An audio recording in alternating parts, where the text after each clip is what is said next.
बिस्मिल्लाहिर्रहमानिर्रहीम। अस्सलाम वालेकुम। जमहूरियत के लिए बहुत सारे लोगों ने कुर्बानियाँ दी हैं। सियासतदान, शायर, वकला, अदीब, दानिशवर, कालम नवीस, एंकर, साफ़ी और पॉलिटिकल वर्कर्स भी शामिल हैं।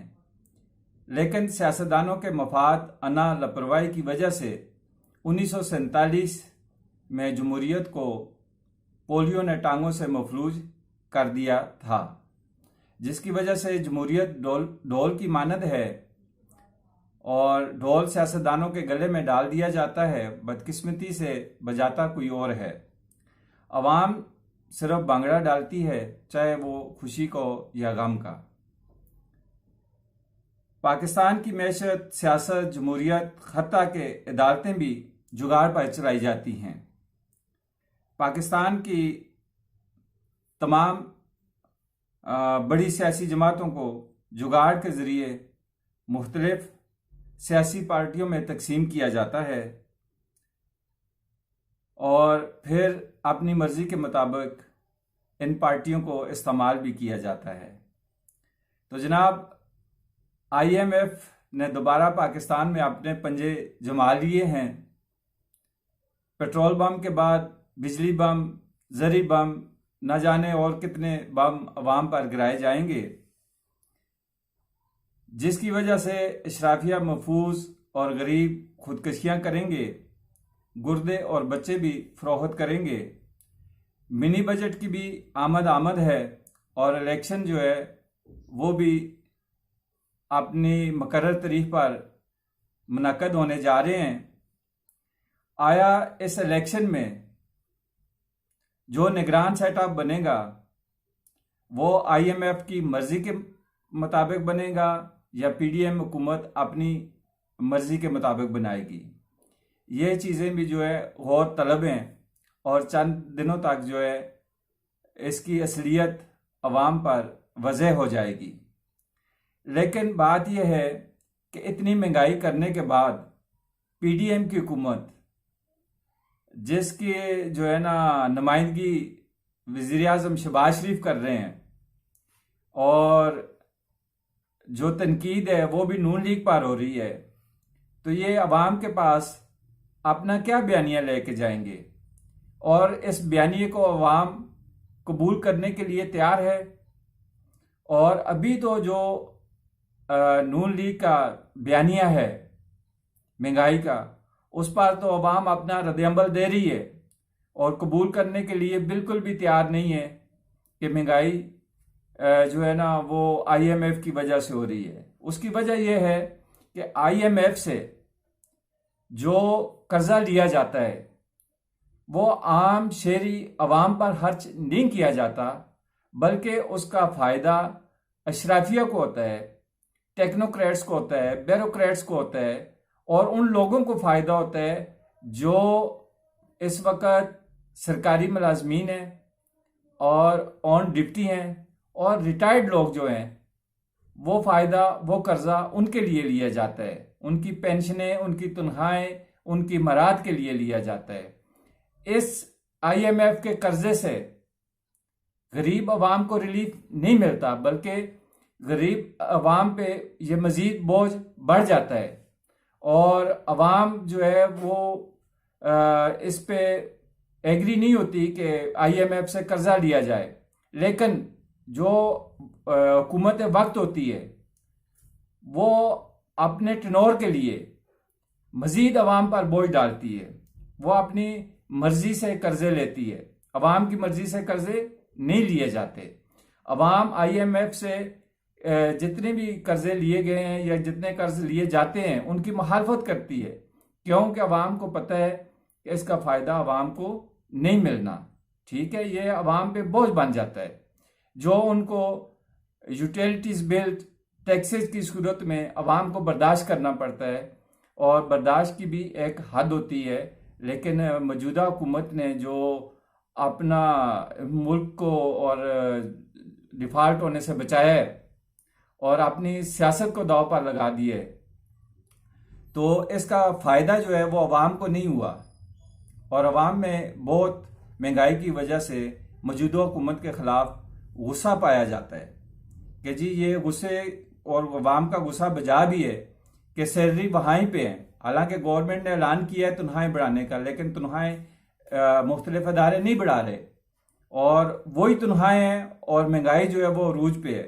बिल में जो है वो 4-4, 5-5 हज़ार का इजाफा हो चुका है, चाहे वो बिजली के बिल हों, सुई गैस के बिल हों या वासा के बिल हों, उनमें इजाफा हो चुका है, लेकिन तनख्वाहें वहाँ पे हैं और अवाम में शदीद रद्द अमल पाया जा रहा है महंगाई के खिलाफ और मौजूदा हुकूमत के खिलाफ।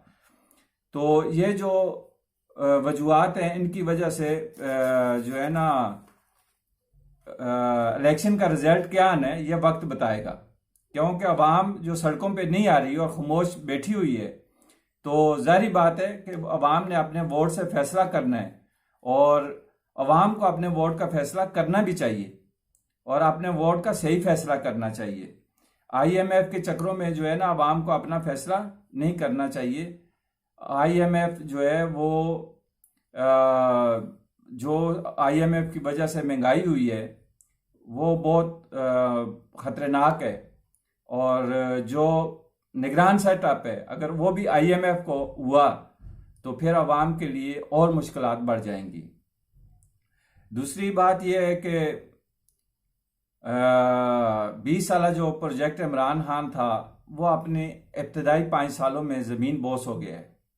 हालांकि इस प्रोजेक्ट को बहुत ज़्यादा जुगाड़ लगाए गए थे और बहुत कादावर अशखास को दूसरी सियासी जमातों से इकट्ठा करके इमरान के हवाले किया गया था। PTI के बानी कायदीन जो थे और जो वर्कर्स थे, पुराने वर्कर्स जो बानी वर्कर्स जिनको कह सकते हैं, उनको पीछे हटाया गया था और जो नए लोग PTI में आए थे उनको जगह दी गई थी, लेकिन उन लोगों ने PTI का जो है ना वो बेड़ा गर्क कर दिया है और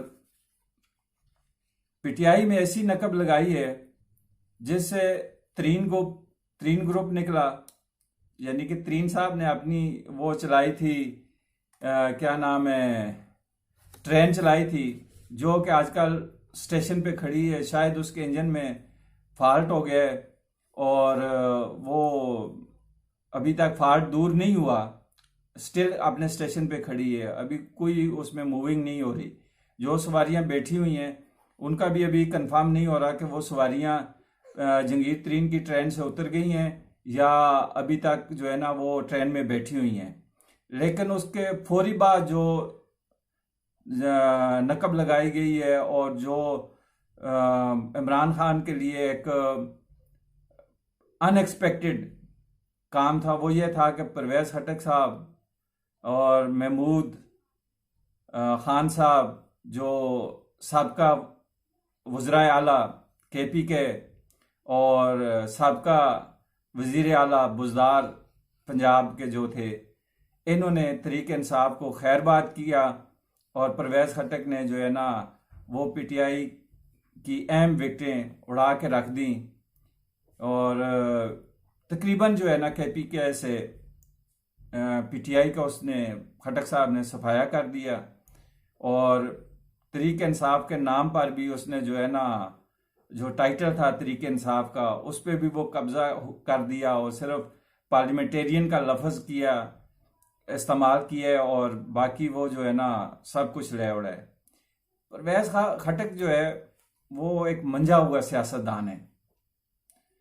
उसने 2013 में PTI के पास KPK में सिर्फ 35 जो है ना सीटें थी, तो परवेज़ खटक ने दूसरी सियासी जमातों के साथ मिलकर, आज़ाद उम्मीदवारों के साथ मिलकर जो है ना तहरीक इंसाफ की हुकूमत बना ली थी और ख़ुद वो जो है ना वज़ीर आला बने थे और फिर जो है उसने KPK में PTI को बहुत ज़्यादा मजबूत किया था और इमरान खान साहब भी अपने हर जलसे धरने में KPK के अवाम से मुखातब होते थे, तो वो मुखातब बदौलत परवेज़ खटक साहब थे, क्योंकि जो पावर स्ट्रीट थी पॉलिटिक्स वो KPK में परवेज़ खटक साहब की थी और परवेज़ खटक साहब की वजह से KPK में बहुत ज़्यादा PTI का रुझान था और बहुत ज़्यादा PTI के लोग हामी थे। और अब जो कि पंजाब में जंगीर तरीन साहब ने अपनी ट्रेन चलाई हुई है जो फॉल्ट की वजह से भी रुकी हुई है, तो परवेज़ खटक साहब ने भी जो है ना KPK में हर डिस्ट्रिक्ट हर ज़िले में उसने अपनी जीप दौड़ानी है और PTI का उसने सफाया करके रख देना है। और PTI को इस इलेक्शन में बहुत ज़्यादा नुकसान अपने ही लोगों से होना है।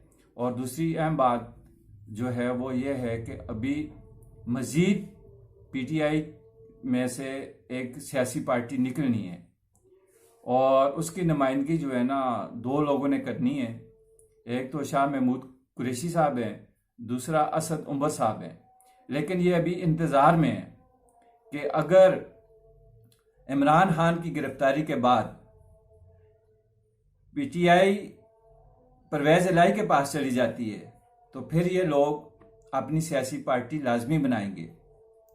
अगर PTI की नुमाइंदगी शाह महमूद कुरैशी के पास चली जाती है तो फिर असद उमर भी जो है वो PTI में दोबारा एडजस्ट किए जा सकते हैं या हो जाएंगे। अगर परवेज़ इलाही के पास मामलात चले जाते हैं तो फिर लाजमी बात है कि ये 2 अहम लोग जो PTI में तो इस वक्त मौजूद नहीं है, लेकिन इन्होंने अभी जो है ना किसी सियासी पार्टी में अपना ऐलान नहीं किया। हो सकता है कि ये भी फिर कोई अपने 2-4 या 10-12 दोस्तों के साथ मिलकर कोई सियासी पार्टी बना दें। चैनल को सब्सक्राइब करें, लाइक करें, शेयर करें। शुक्रिया।